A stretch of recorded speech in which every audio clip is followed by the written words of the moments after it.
la Bible dit ne méprise pas les faibles commencements. Ce qui est faible va se consolider. Petit à petit.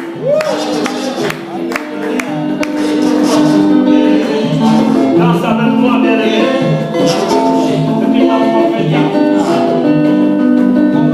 À cause de la circonstance qui t'embête. Tu es peut-être ici. Tu connais l'état dans ta maison. Il n'y a rien qui va dans ta maison. Tu te réjouis bien ici. Mais tu connais la réalité qui t'attend dans la maison. C'est la réalité des dettes. La réalité de la faim. Oh mon bien-aimé. Toutes ces circonstances ont tendance à te mettre trop bas.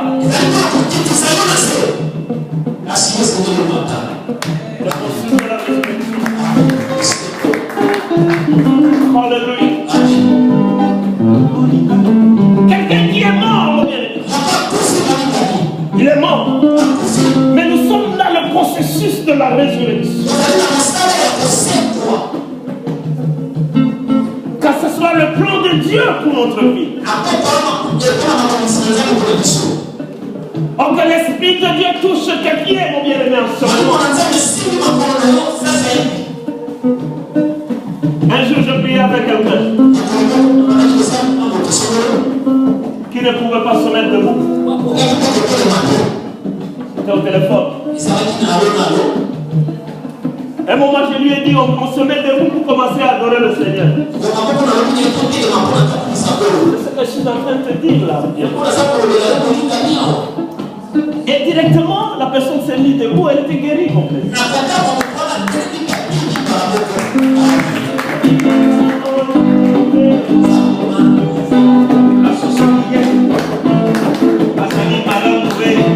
Yes.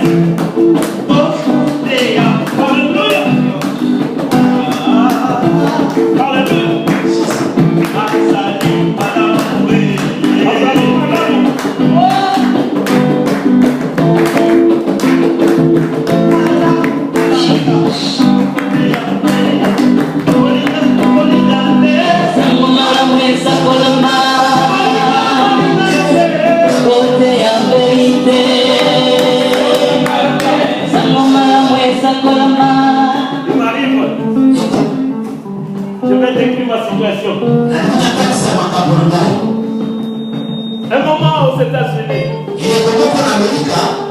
je n'avais pas d'eau à la maison. Je n'avais pas de l'eau à la maison. Faute d'argent, on avait coupé l'eau. Dans ces conditions, petit te relever et prêcher la parole. Voyez bien, il y a des circonstances qui nous empêchent de nous lever. Oh, si tu regardes à ton problème, mon bien-aimé, ce matin,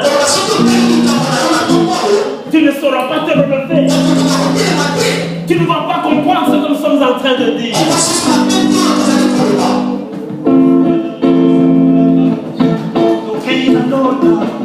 Alléluia. Alléluia.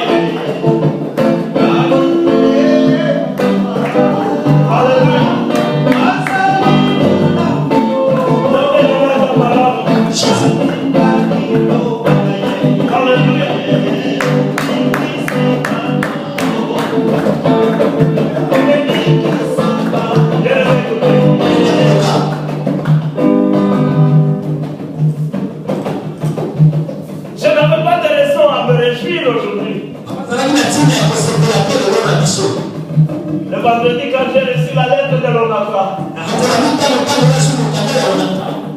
on fait sortir notre conteneur. C'était le confrère du montant qui nous ont donné. Mais tout est par toi. En principe, je ne pouvais même pas rire. Mais nous rions de tous ces événements.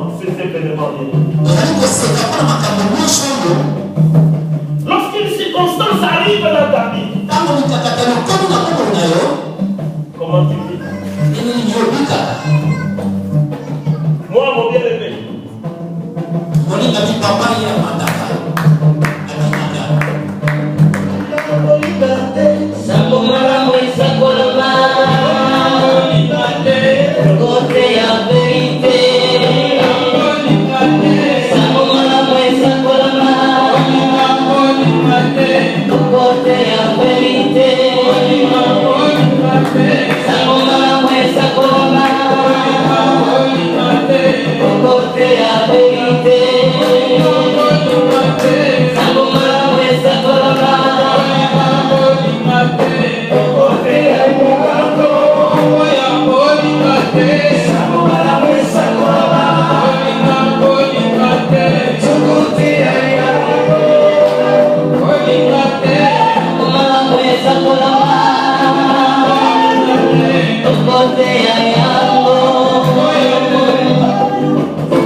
Quand il m'est arrivé de manquer de la nourriture, de manquer même les habits pour l'hiver, mais tout ça ne l'a pas empêché de glorifier le Seigneur. Je ne sais pas quel problème dérange le cours de ta vie aujourd'hui. Mon bien-aimé, le Seigneur m'a envoyé ce jour pour te dire que rien n'est encore perdu. Oh, Bolinga, Bolinga, Teo. Bolinga, Bolinga, Teo. Côté à vérité. Bolinga, Teo. Sangomala, Mouessa, Kolama. Bolinga, Teo. Côté à vérité.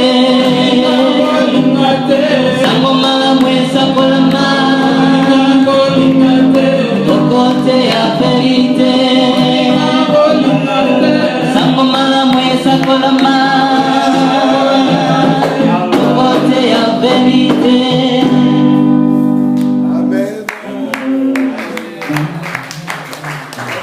Que le Seigneur bénisse ceux-là qui ont suivi les instructions du prophète.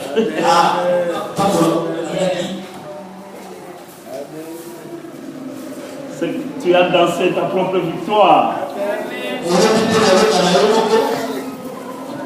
Je disais que tu as dansé ta propre victoire. Tu as dansé ta propre victoire. Je disais que tu as dansé ta propre victoire. Gloire au Seigneur. On peut acclamer pour le Seigneur.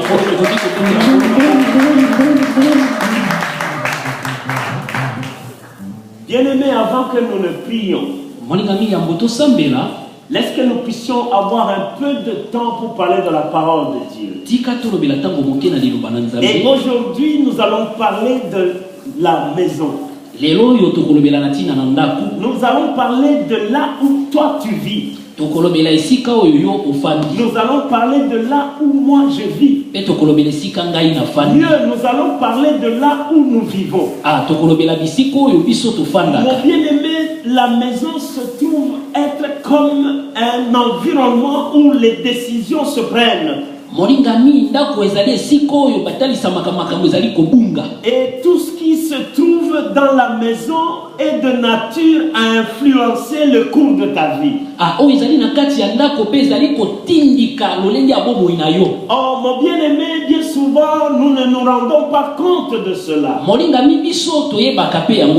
c'est ainsi que nous ne comprenons pas non plus ce qui nous arrive. Oh mon bien-aimé, aujourd'hui il est question que l'Esprit de Dieu nous promène dans nos maisons respectives. Nous devons savoir ce que nous devons garder dans nos maisons et ce que nous ne devons pas garder. Oh, gloire soit rendue à l'Éternel. Mon bien-aimé, nous allons lire la parole de Dieu dans Matthieu 12, verset 25. Gloire soit rendue à l'Éternel. Aujourd'hui nous serons bénis, je vous assure. Matthieu 12, verset 25. Matthieu 12, 25, nous lisons au nom de Jésus-Christ. Comme Jésus connaissait leurs pensées, il leur dit, tout royaume divisé contre lui-même est dévasté. Et toute ville ou maison divisée contre elle-même ne peut subsister. Mon bien-aimé, nous ne savons pas bien souvent le rôle qu'une maison joue sur nous. Mieux, je veux dire l'influence que nous subissons de nos maisons. La Bible déclare qu'une maison divisée contre elle-même ne peut subsister. Qu'est-ce qu'il y a dans nos maisons, mon bien-aimé? C'est ça la question à laquelle nous allons répondre ce jour. Gloire soit rendue à l'Éternel. Le Seigneur s'intéresse à nos maisons. Il veut que nous puissions bien gérer nos différentes maisons. Je ne parle pas de la valeur des choses qu'on a dans la maison. Oh mon bien-aimé, nous parlons de ce qui peut faire plaire, de ce qui plaît au Seigneur dans nos maisons. Au travers du message d'aujourd'hui, mon bien-aimé, nous allons voir que nous nous encombrons beaucoup dans nos maisons. Et ces choses sont là. Ces choses ne peuvent pas nous aider à voir l'efficacité de la parole de Dieu. Et aujourd'hui, le Seigneur va nous aider, bien-aimé. Mon bien-aimé, nous allons voir aussi comment le Seigneur considère une maison. Nous lisons de ce fait Deutéronome chapitre 6. À partir du verset 4 jusqu'à 9. Gloire soit rendue à l'Éternel. Deutéronome 6, 4. Pendant que notre ami cherche, bien-aimé, il y en a qui ont transformé leur maison en bar. Il y en a qui ont transformé leur maison, bien-aimé, en boîte de nuit. Oh, mon bien-aimé, le Seigneur s'intéresse au plus haut point à ce qui se passe dans nos maisons. Quelle atmosphère y a-t-il dans nos maisons, mon bien-aimé? Nous lisons la parole de Dieu. Deutéronome 6, 4 à 9, nous lisons au nom de Jésus-Christ. Écoute, Israël, l'Éternel notre Dieu est le seul éternel.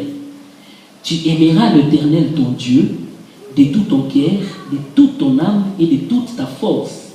Et ces commandements que je te donne aujourd'hui seront dans ton cœur. Tu les inclineras à tes enfants et tu en parleras quand tu seras dans ta maison, quand tu iras en voyage, quand tu te coucheras et quand tu te leveras. Tu le lieras comme un signe sur tes mains et ils seront comme des frontaux entre tes yeux. Tu les écriras sur tes poteaux de ta maison et sur tes portes. Mon bien-aimé, le Seigneur est en train d'écrire la maison comme un environnement de la parole de Dieu. La maison dont il est question ici, mon bien-aimé, c'est le véritable environnement de la parole de Dieu. Oh, par rapport à ça, nous allons voir ce qu'il y a dans nos maisons. Nous allons voir comment nous éduquons nos enfants. Dans quel environnement évoluent tes enfants? Beaucoup de gens se détruisent à partir même de leur maison. Qu'est-ce qu'il y a dans ta maison, mon bien? Tu es sûr que ce qu'il y a dans ta maison donne gloire au Seigneur? Mon bien-aimé, j'aimerais te dire ceci. Tout ce que tu estimes être utile pour toi,